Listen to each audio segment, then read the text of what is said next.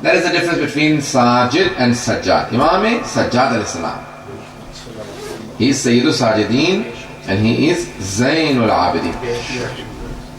Many years ago there was an article in The Guardian in 1994, if I'm not mistaken,